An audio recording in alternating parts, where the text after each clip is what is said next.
कि जो इजराइल के यहूदी है क्या वो यदुवंशी है, क्या यहूदी यादव है, यदुवंशी है। हमारे यादव जो हम यदुवंशी जिनको कहते हैं ये है, क्या इनमें समानता है?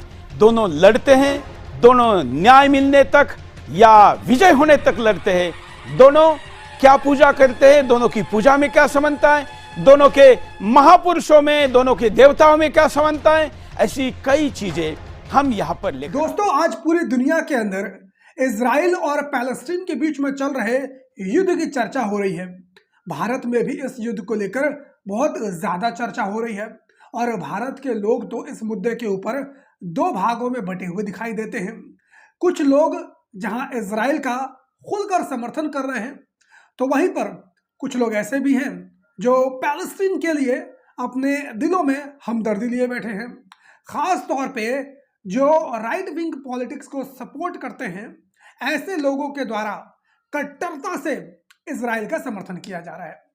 वहीं पर जो भारत के वामपंथी विचारधारा के लोग हैं, जो कट्टर वामपंथी विचारधारा के लोग हैं, और हमारे देश के जो मुसलमान हैं, वो खुलकर फिलिस्तीन यानी कि पैलेस्टीन का समर्थन कर रहे हैं। ऐसे में सुदर्शन चैनल के संपादक सुरेश चौहानके के द्वारा इस मुद्दे को लेकर एक नई बहस छेड़ दी गई है।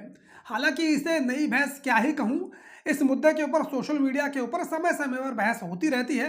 यूट्यूब पर आप जाएंगे तो इस मुद्दे को लेकर बहुत सारी वीडियोस आप लोगों को मिल जाएंगी। कई सारे सोशल साइट्स पे भी इसके बारे में लिखा गया है, पढ़ा गया है, सुना गया है। तो आखिर मुद्दा क्या है जो सुरेश चौहानके ने उठाया है, आप इसी के मुंह से सुन लीजिए। कि जो इजराइल के यहूदी है क्या वो यदुवंशी है, क्या यहूदी यादव है? जी हाँ दोस्तों, आपने बिल्कुल ठीक सुना। इसने मुद्दा ये उठाया है कि क्या इजराइल के यहूदी और भारत के जो यादव हैं, इन दोनों के बीच में आपस में कोई संबंध है? क्या इजराइल के यहूदी भारत के यादवों के वंशज हैं? ये टॉपिक, ये मुद्दा इसने अपने चैनल के माध्यम से उठाने का काम किया है। जैसा कि मैंने आप लोगों को बताया, ये मुद्दा सोशल मीडिया के ऊपर तो बहुत दिनों से चर्चा के केंद्र बिंदु में था, लेकिन सुरेश चौहानके ने जब इस मुद्दे को उठाया तो पहली बार किसी एक ऐसे चैनल के द्वारा इस टॉपिक को उठाया गया जो न्यूज़ के ऊपर आता है, जो टीवी के ऊपर आता है, मेन स्ट्रीम मीडिया का हिस्सा माना जाता है। हालांकि अभी भी इसे कोई मेन स्ट्रीम मीडिया नहीं मानता है। बहुत सारे लोगों ने जब इस वीडियो को देखा, खासतौर पर जो यादव समाज के लोगों ने मुझसे संपर्क किया, मेरे व्हाट्सएप के ऊपर बहुत सारे मैसेज किए, मेरे सोशल मीडिया के ऊपर बहुत सारे मैसेज किए, और उन्होंने मुझसे कहा कि ओम भाई, आप तो यादव इतिहास के ऊपर वीडियो बनाते रहते हो, तो देखिए सुरेश चौहानके ने यादवों और यहूदियों के बीच में संबंध के ऊपर वीडियो बनाया है। इसके ऊपर आप एक डिटेल वीडियो लेकर आइए और बताइए कि क्या इसमें कुछ सच्चाई है। तो आइए आज की इस वीडियो में इसी टॉपिक के ऊपर हम लोग बात करने की कोशिश करते हैं। तो आइए सबसे पहले ये देखते हैं कि सुदर्शन चैनल ने यादव और यहूदियों के बीच में संबंध स्थापित करने के लिए कौन सी बातें कही हैं, कौन से तर्क दिए हैं, सुनिए। इजरायली यहूदी यादवों के वंशज हैं? ये प्रश्न काफी दिलचस्प है। इसका जवाब जानने के लिए हमने कई विद्वानों द्वारा की गई रिसर्च का सहारा लिया है। महाभारत युद्ध के बाद पतिव्रता गांधारी के श्राप के प्रभाव से भगवान कृष्ण के वंशज यदुवंशी सत्ता संघर्ष में जुट गए और एक दूसरे पर मूसल से प्रहार कर मरने लगे। भगवान कृष्ण की देह त्याग पश्चात यदुवंशियों और द्वारिका, जो कि सौराष्ट्र की राजधानी थी, उसका पतन और तेज हो गया। रेडियो उत्सर्जन, भूकंप आदि कारक द्वारिका और द्वारिका वासियों पर तबाही बनकर टूटे और समुद्र ने द्वारिका को अपने में समाहित कर लिया। इन संपूर्ण तबाही के दौरान कुछ को छोड़कर यदुवंशी 22 जत्थों में द्वारिका से विभिन्न क्षेत्रों में प्रस्थान कर गए। 12 जत्थे पश्चिम एशिया की ओर निकले। उनमें से एक जत्था बेबीलोन या पुरातन इराक के मोसुल में आकर रहने लगा। पश्चिम की ओर आने वाले ये संभवतः पहले यदुवंशी जत्थे थे जो मूसल युद्ध से हताहत होकर इस प्रदेश में आकर बसे थे। अन्य 11 जत्थे भी मध्य एशिया से लेकर ग्रीक तक विभिन्न देशों में बस गए। इन्हीं जत्थों में से एक ने जेरूशलेम में पनाह ली, जिन्होंने बाद में वर्तमान इजराइल की भूमि पर अपना ठिकाना बनाया। एक शब्द है आभीर। प्रारंभ में आभीरों शब्द का प्रयोग ग्वालों के लिए किया जाता था, लेकिन इसके अपभ्रंश अहीर द्वारा इसका विस्तार यदुवंशियों और नंदवंशियों तक भी कर दिया गया है। अभीर का अर्थ है निडर और सबसे प्राचीन ऐतिहासिक संदर्भ सरस्वती घाटी के अभीर साम्राज्य में मिलते हैं, जो बौद्ध काल तक अभीरी बोलते थे। अभीर साम्राज्यों के धार्मिक संदर्भों के विश्लेषण ने कुछ विद्वानों को यह निष्कर्ष निकालने के लिए प्रेरित किया कि यह केवल पवित्र यादव साम्राज्यों के लिए इस्तेमाल किया जाने वाला शब्द है। यह भी सुझाव दिया गया है कि सेमेटिक बाइबल शहर या ओफिर कहे जाने वाले लोग भारतीय अभिरा के समकक्ष हैं। इसी आधार पर कुछ विद्वान यादव और यहूदी कनेक्शन तलाशते हैं। एक वैज्ञानिक स्टीफन नैप के अनुसार यूनानियों ने यहूदियों को जुडेओस, याजा, देओस या यादव कहा, जिसका अर्थ है या के लोग या ययाति के पुत्रों में से एक, यदु के वंशज।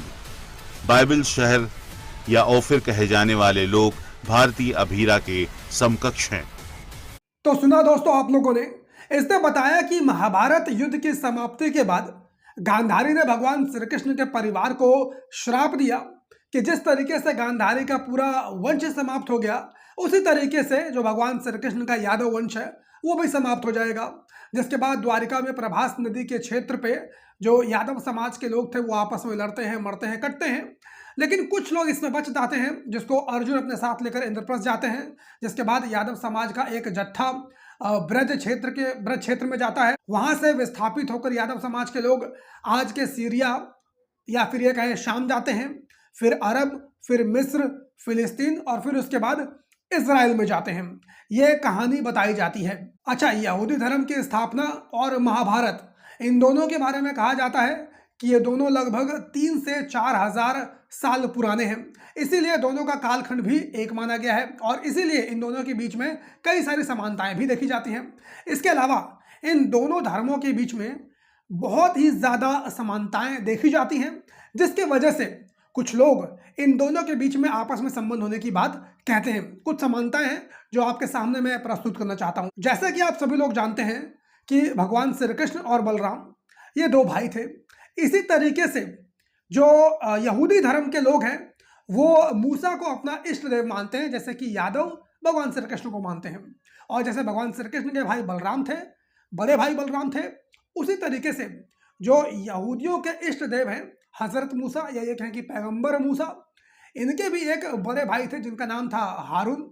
लेकिन जिस तरीके से भगवान श्री कृष्ण की प्रमुखता ज़्यादा थी छोटे भाई होने के बावजूद, उसी तरीके से जो यहूदी धर्म के इष्ट देव हैं यानी कि हजरत मूसा हैं, इनकी प्रमुखता ज़्यादा थी छोटे भाई होने के बावजूद।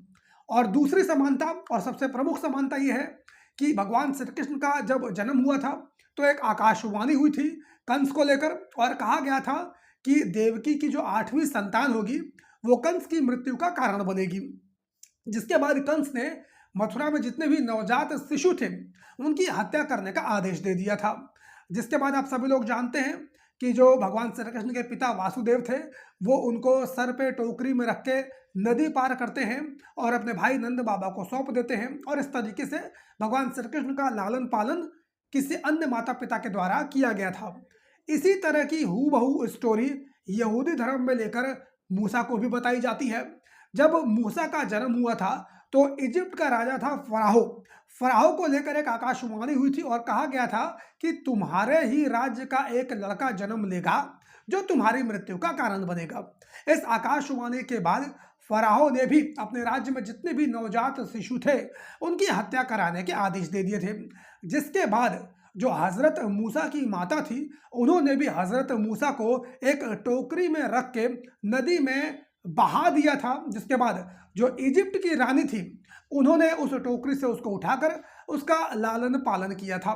तो इस तरीके से हजरत मूसा का भी लालन पालन किसी अन्य माता के द्वारा किया गया था। अच्छा, इसके अलावा अन्य समानता ये भी देखी जाती है कि भगवान श्री कृष्ण के मुंह से गीता का ज्ञान मिलता है। उसी तरीके से जो हजरत मूसा हैं उनके मुंह से भी यहूदी धर्म के लिए उनके 10 नियम निकलते हैं। इसके अलावा एक समानता ये भी देखी जाती है कि जिस तरीके से भगवान श्री कृष्ण अपने सभी सगे संबंधियों को लेकर मथुरा से विस्थापित होकर द्वारिका चले जाते हैं, उसी तरीके से जो हजरत मूसा है ये भी अपने पूरे कबीले को लेकर इजिप्ट से इजराइल चले जाते हैं।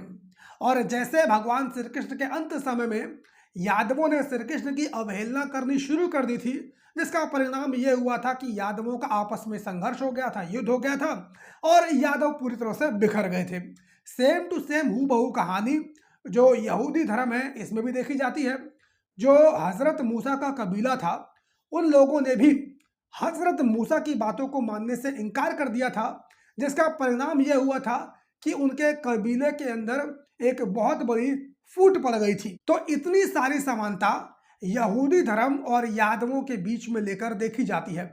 बस इन्हीं सारी समानताओं को लेकर जो बहुत सारे लोग हैं वो इन दोनों के बीच में संबंध देखने की कोशिश करते हैं। अब जहां तक रही हकीकत की बात, तो दोस्तों हकीकत क्या है इसका ना तो मुझे पता है, ना तो सुरेश चौहान के को पता है, और ना ही इस दुनिया में कोई ऐसा शख्स है जिसे पता हो। क्योंकि भाई जो यहूदी हैं वो अपने आप को यादव तो मानते नहीं हैं, वो अपने आप को सनातनी तो मानते नहीं हैं, जबकि जो सनातन धर्म के लोग हैं, जो यादव समाज के लोग हैं, वो गाय नहीं खाते हैं। लेकिन जो यहूदी धर्म के लोग हैं वो गाय खाते हैं, संपूर्ण मांसाहार में यकीन करते हैं। तो बहुत सारी चीज़ें ऐसी भी हैं जो दोनों के बीच में असमान है। तो ये कहना कि इन दोनों के बीच में संबंध है या फिर नहीं, ये बड़ा ही मुश्किल काम है। हाँ, इस बारे में ये हो सकता है कि जो इतिहासकार हैं, वैज्ञानिक हैं, आर्कियोलॉजिस्ट हैं, ये लोग चाहें तो इस विषय में एक प्रॉपर रिसर्च कर सकते हैं और जो भी रिजल्ट उसके बाद सामने आते हैं उसके बाद ही कुछ कहा जा सकता है। हालांकि वर्तमान समय में इस मुद्दे को उठाना, इसका कोई तुक मुझे नजर नहीं आता है। आखिर इससे यादव समाज के लोग और सनातनी लोग हासिल क्या कर लेंगे, क्या ही मिल जाएगा इस चीज से हमें। भाई यहूदी अपने आप को सनातनी मानने वाले तो है नहीं, वो अपने आप को यादव मानने वाले तो है नहीं, उनका अपना अलग धर्म है, वो उसी धर्म को फॉलो करते हैं। अगर आप ये चाहो कि वो कल को सनातनी बन जाए तो ऐसा मुझे लगता नहीं है कि होने वाला है। तो वर्तमान समय में इस मुद्दे को उठाना एक बचकानी बात नजर आती है और बिना तथ्यों के, बिना प्रमाणों के, सिर्फ कुछ समानताओं को लेकर दोनों के बीच में संबंध स्थापित करना, संबंध देखना, इससे दुनिया में आपकी ही बदनामी होगी और दुनिया में जो बुद्धिजीवी लोग हैं वो आपके ऊपर हंसेंगे, जैसे सुरेश चौहान के ऊपर लोग हंस रहे हैं। भाई मुझे नहीं पता कि इनके बीच में समानता है या फिर नहीं है, और मुझे यहूदियों से कोई लेना देना भी नहीं है। हम यादव हैं, हमें यादव होने पे गर्व है, हम भगवान श्री कृष्ण के वंशज हैं, हमें इस चीज़ के ऊपर बहुत ज़्यादा गर्व है। बाकी आप सभी लोग क्या सोचते हैं कमेंट करके अपनी राय ज़रूर दीजिए। चैनल पर नए हो तो चैनल को सब्सक्राइब कर लीजिए। फेसबुक, ट्विटर, इंस्टाग्राम, यहाँ पर मेरी आईडी आप सभी लोगों को मिल जाएगी। मैं चाहूँगा कि वहाँ पर भी जाकर आप लोग मुझे फॉलो कर लें। बाकी मुलाकात करता हूँ किसी और वीडियो में, तब तक के लिए बहुत बहुत धन्यवाद।